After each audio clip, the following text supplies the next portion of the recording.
Hi, it's Hetty and it's Friday focus, but it's actually Thursday because I'm going to record this because I am having tomorrow off. Quite exciting, really.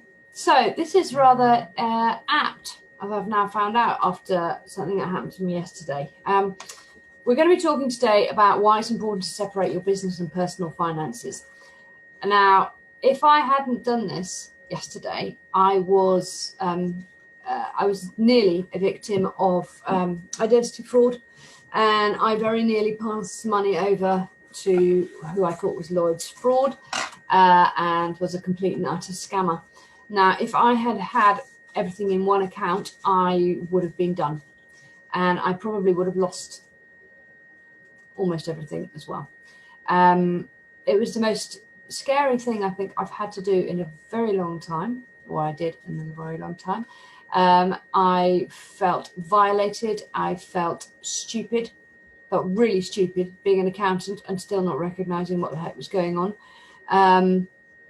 But anyhow, so let's talk about why it's important to have separate business and personal finances, bank accounts. Okay, I understand this, that when you're starting out a business, there is so much that you've got to concentrate on, and quite often a lot of people actually ignore having a separate bank account because they think, just forget it, I can't be bothered to separate it. It is really, really good idea to separate your business and personal bank accounts, and I will go through why that is in a second. As far as HMRC is concerned, if you have a limited company, you have to, by law, have a separate bank account anyhow. And that bank account has to be in the name of the limited company, not the trading name, not the trading as name, but just the actual name of the company that's registered with Companies House. If you are a sole trader, HMRC advise you to have a separate bank account, but they don't say you have to. Now, if you don't, and you get an investigation from HMRC, what will happen is that they will have every reason and every power to go through, your whole personal bank account, but also anything that's connected to it. So if you've got money coming in from a separate source, whether it's, say, your partner's bank account or something like that, then they have every reason to check through their bank accounts as well. If you have a business account and they are investigating your business, they can only investigate that one business. They are not allowed to look at your personal account in any way, shape or form. So even though HMRC don't say it's an absolute necessity, personally I do. So if you use the same bank account for your business account and your personal expenses, you are bound to find yourself with a massive headache at the end of the tax year. And not only that, your accountant is bound to find themselves with a big headache as well, because trying to separate what's business and what's personal, and should it be this, should it be that, it can be an absolute nightmare, and it will probably cost you a great deal more because of that. So that's a pretty damn good reason for having a separate bank account. It can take hours, hours and hours for an accountant or bookkeeper to go back over those accounts and try and remember, was that business or was that personal? Not quite sure. It's very, very easy to miscalculate your profits because of this. So that's another very good reason to do it. Personally, I think mentally separating things is a business bank account and personal bank account is incredibly important. You need to treat it like a business from day one. It may be your hobby business, whatever you like to call it, but if you don't treat it as a real business and give it that kudos of a business, then you're never going to separate it in your mind, and you're never going to necessarily take it that seriously. If this is your business and you wanted to take it seriously, then separate your business account pretty quickly. It also creates a sense of professionalism. I can't say that word at the moment, so professionalism. And it helps you to actually feel like you are a serious business owner, which is really, really important. If you are needing to finance your business, so during COVID, if you needed a bounce back loan and you didn't have a separate business account, you wouldn't have got one, because they wouldn't pay it into a personal account. They would only pay it into a business account. So you wouldn't have been able to get one. If you're trying to get credit for something for the business, again, you'd have to have a separate business account, otherwise it wouldn't work. Also, Mixing your personal and your business finances can actually adversely affect your credit score, which you clearly don't want to do. So if you wanted to go out and get a mortgage or take out a credit agreement for, I don't know, a new mobile phone or something like that, it could really, really badly affect it. So it's not a good idea. If you're having an audit, which hopefully you're not, but if you are having an audit, then someone is going to have to go through every single transaction that's gone through your bank account in order to be able to audit your figures.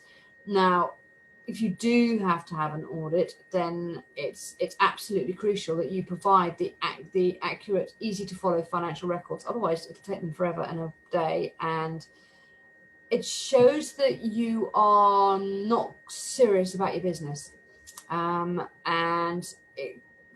If you have separate bank accounts, it can show to an auditor that you are an honest and law-abiding organisation, which is obviously very important if you're being audited. If your records are confusing in any way, then you're going to have so many questions being bombarded at you, a barrage of questions being bombarded at you from your auditors, which you really don't want. Protection against fraud. This is the next point. Cybercrime soared during COVID-19 and yesterday. And it's something that you've got to really take seriously. I've now changed all of my passwords for everything. I can't remember any of them anymore, which is a bit of a pain. But having your bank account breached is always really bad news. But if you've only got one single account to manage, it can be an absolute nightmare.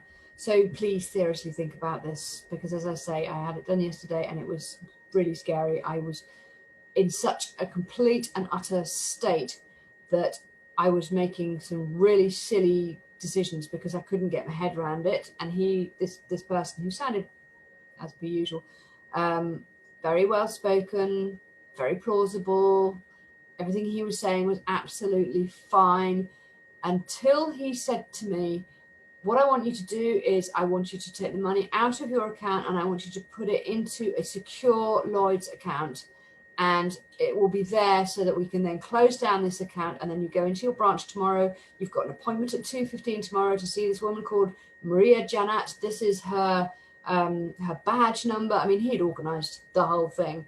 This is the bank account number that you're going to be transferring the money into. As soon as you go in tomorrow with your passport and everything, set up a new business account and a new personal account, everything will be transferred back, which is when I started thinking, yeah, no, this isn't quite right. And my brain sort of started to click back into it again. But actually what it was that really, really keyed it for me was the fact that, and not everybody would think of this, is that when he said about a secure bank account, he gave me a sort code which started with 040004. So I looked this up on the internet. If I'd been on my phone anywhere, I wouldn't have had a chance to look it up at the same time. But I looked it up and it was a Monzo account, and I thought, hang on, why would Lloyd's put this into a Monzo account? That's not right. And so I said that to him, and he said, you don't seriously think we'd give you another Lloyd's account? They could chase that.